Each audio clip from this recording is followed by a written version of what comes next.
Off-the-shelf 93 tune from Boot Mode had an update, and I also wanted to play with the burble settings just a little bit. They're just not doing it for me. Like they're not consistent. Like I want to know when it's going to burble and when it's not, because of course I'm a show off. So anyway, what I'm going to do today is we're going to talk about, should you buy an F80 M3 or an F82 M4, hell even an F87 M2 in 2024, especially with the G chassis coming out. Be honest with you guys. I'm gonna be honest with you, but you gotta wait for that.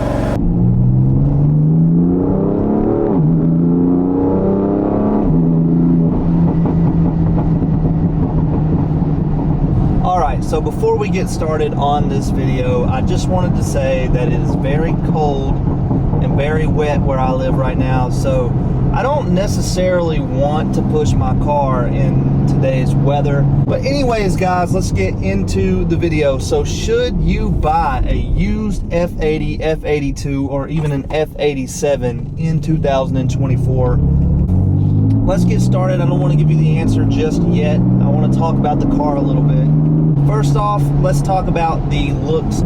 I'm going to go with the F80 M3 in this video because that's what I own, but let's talk about pretty much F8X in general. You can kind of apply this to every one of those cars, which would be the M3, the M4, and the M2. So, the looks of this car are, I'm going to say it, they're the best for the money. This is such a good looking car. To me, it still looks better than the G chassis cars. They've grown on me a ton. They've grown on me a ton, and I do like the way that they look. But I still like the way that this looks just a little bit better. And I could be partial because I kind of fell in love with BMW when this chassis actually came out. So I'm a little bit partial, and I understand if you disagree. There's no reason to argue too much about it. I like the way that this car looks. The prices of these cars, especially, you know, a normal spec with somewhat of high mileage, you can actually pick up for like mid-30s, which is insane. Now, they do vary a little bit. Your M2, they had two different motors in the M2. So they had the N55B and the S55, which would be the M2 competition. The M2 competitions are still a little high, especially if you get like a nice lower mileage spec, and for some reason a lot of them seem to be low mileage. So those are a little bit higher sometimes. They were later model years that they were made, so you see a lot of like 2020s, which is still relatively a new car. So the M2, you know, you can still kind of go up there in the price ranges on that. But as far as the M4 usually you can find for the cheapest, you can find them low 30s all day, you know, 50,000 plus miles. Even then, a lower mileage spec is only going to run you usually mid to high 40s. So, I mean, that is just very doable for such a good car. I mean, guys, this car is still very, very popular. I mean, this car is still clouded. I mean, it's all over the internet, especially now that there's a new market for these cars. You're seeing them everywhere, which makes us all really happy, right? Like, it's the reason why I have one, even though I did buy mine at literally the worst time to buy an F8X, which was when the market was extremely high. So I say for the looks, this is the best looking car that you can get for the money, or the richest looking car, I will say, because some people do buy these to kind of give off that sort of status symbol. I'm not one of those. I bought this car because I absolutely love it. I don't care how it makes me look. A lot of times you'll see me wearing some normal ass clothes and all that stuff. You know, I don't rock a Rolex. I don't do none of that shit. And I absolutely just love this car. That's why I bought it. The performance is amazing. The sound, I like the sound of the S55, especially once tuned and paired with intakes and exhaust and that sort of thing. All right, so let's get into the video. So should you buy an F80 M3 or an F82 M4, hell even a F87 M2 in 2024? The prices of these cars are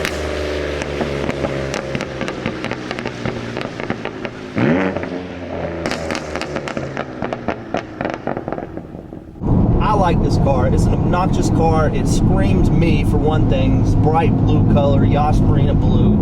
I love it. So that's it for the looks. I think that the F chassis is still king whenever it comes to looks. It's just, I don't know, it does something for me, and a lot of people would agree. So we'll get off the looks now.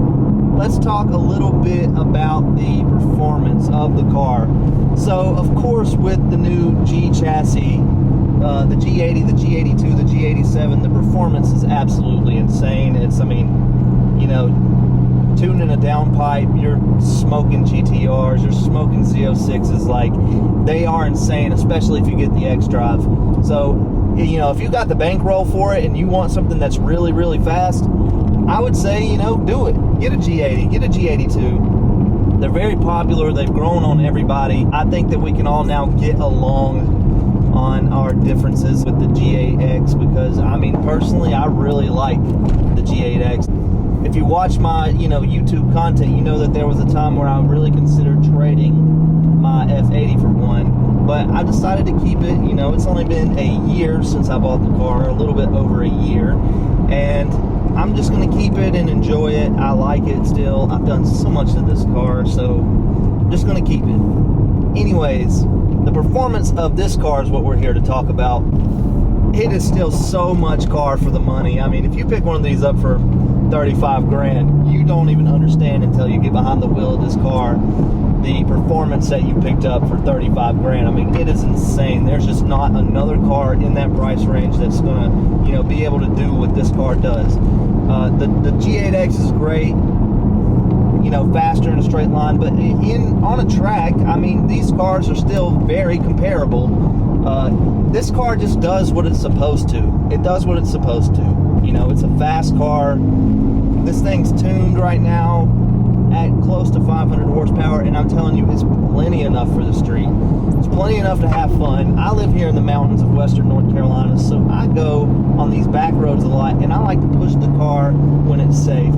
I don't need more than 500 horsepower.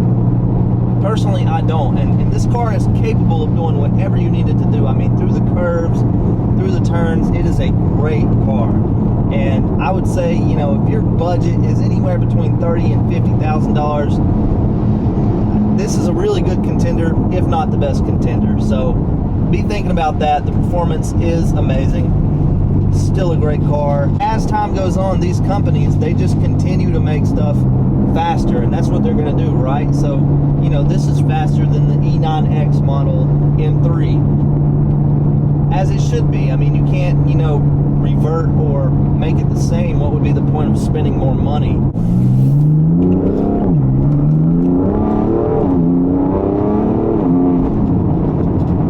One thing that I really love about this platform now in 2024 is that it's an older platform, so there are so many options for modifications for these cars. I mean, there's so many good, like, speaking of carbon fiber bits and just little lips and side skirts and wings or whatever it may be, for whichever style you want for these cars, there's like so many different options varying from every price range. You can spend a little bit or you can spend a lot. And I'm going to tell you, like, those mid-tier price ranges of like pretty quality carbon fiber parts for a good price, they're very good. I mean, my car has all of that.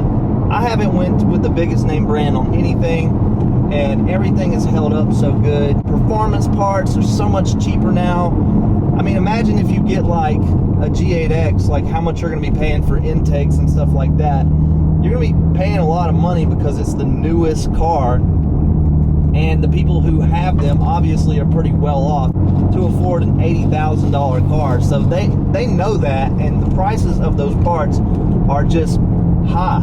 That's all you can say about it. They're just expensive. It's the newest thing out, so of course they're going to be expensive. If you want to get something and kind of make it your own, it's going to be a lot easier to do it with the F8X platform, since all of the parts are so accessible and so cheap. It's bringing on a whole new life for these cars, them being affordable to a whole different demographic of people. I mean, it's making everything so much more accessible, and just making the car more popular in general, being accessible to a younger generation, whether that be a good thing or not. I think it's really cool. I love being an F8X owner, and it's done a lot for me with my YouTube and stuff like that. So a lot of people told me not to do a YouTube on an F8X because it's been done so many times, but there's so many new people also getting into these cars that it's like, it's actually a good thing to do. We can do it together. You know, I can show you what I've done or what I think or my experiences, and you'll be able to find it much easier than a video that was uploaded 3, 4, 5 years ago. So I think that the car is still so relevant. It's a great car. It's a great car. It's a great looking car. It's got plenty of performance. It handles amazing. I mean, this car does such a good job at handling. As far as the interior goes, a lot of people say like it's outdated, and I don't necessarily think it's outdated. I would say that BMW finally just did what people wanted them to do with the G8X, which was to make it more luxurious. This is not a very luxurious interior. This interior is not much different than my F30 actually. It's just made with nicer quality things. I would say you get a few updates, a few things that are different. But what I do appreciate about this interior is that it's very driver focused. The way the console and everything is kind of pointed at me. I love having real gauges, real physical gauges in front of me. They're very tactile and they work how they're supposed to. I mean, every time I drive one of the new G chassis cars, I look down and I can't even figure out which gear I'm in. So don't even get me started on the new screen. I don't think I like the new screen that much. If I was to get a G8X, it would definitely be one before they introduced the new like curved flat screen on the dash. That's just my personal preference. I mean, it's pretty badass looking, but for my sports car, I just don't know. I just don't know if that's what I would want. Who knows? I haven't gotten to drive one of those yet. All the ones I've driven have been the older style dash, so I would have to drive it really to see. But as of right now, I'm saying I like a simple, easy to figure out, easy to maneuver, I know where everything's at interior on my sports car, and the F80 does it so good. I mean, it's like kind of like Porsche's whole motto, like if it's not broke then don't fix it. Very simple. Even on a really expensive car like a 911, it's always been really the same. So I like the fact that BMW follows suit with that. The interior, pretty much my only gripe about this interior is that if you get one with some miles on it, it is very rattly and very rough.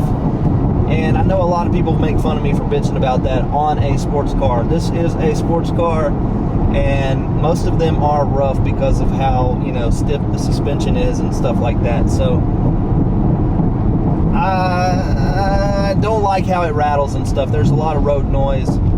I just thought it might be a little bit better than it is. And it could just be my car because I don't know who had this thing before me, right?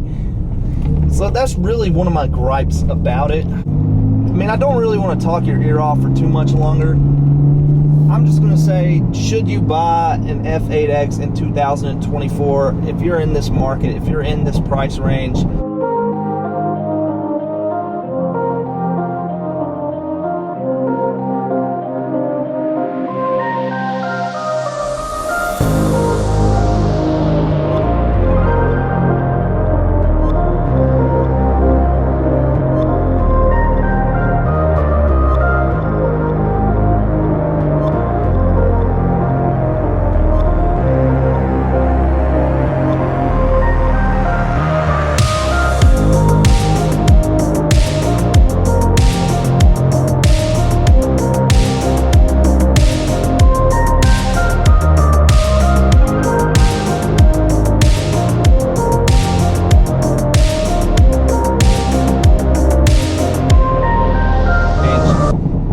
I'm going to say 100% yes, you should buy one of these if you want one. I mean, there's no denying that this is the best car for the money out right now. I mean, if you just got tons of money, then go buy a G80, go buy a Porsche if you have a ton of money.